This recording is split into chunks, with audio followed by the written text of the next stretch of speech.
So yun, good morning mga paps, mga padyak. Another project bike na naman kay Sir. Ayan. From Caloocan. Ayan. Kamusta yung project bike natin, Sir? Kamusta yung first impression mo? Ayos, portable. Ang pangalan mo, Sir? Gabi, Resky. Ayan. Napaka-pogi ng kanyang project bike.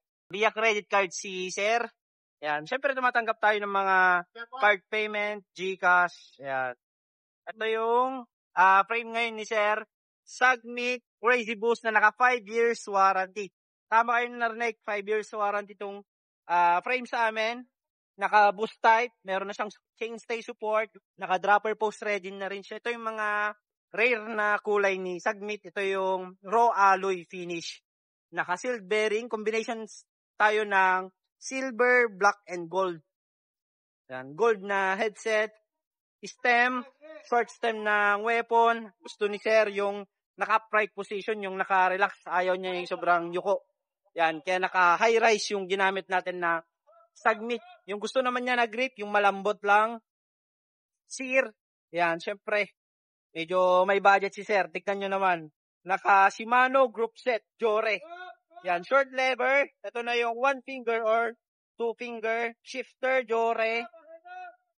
RD niya, Jore. Crankset, Jore. Sprocket, Jore. Naka-upgrade pa si Sir ng tangke gold chain na extra light. Ngayon, no? Pedal naman natin, tangke black and gold na combination na may silver. Ayan. Kung naghahanap kayo ng napaka-smooth na pedal, isa ito sa ma-recommend ko. Napakatibay na ito. Ayan. Bakit ko nasabi? Ayan, no? Parehas kami ng gamit ni Sir. Ayan din yung gamit ko. Kulay purple nga lang. At ito pa, yung fork natin, ayan.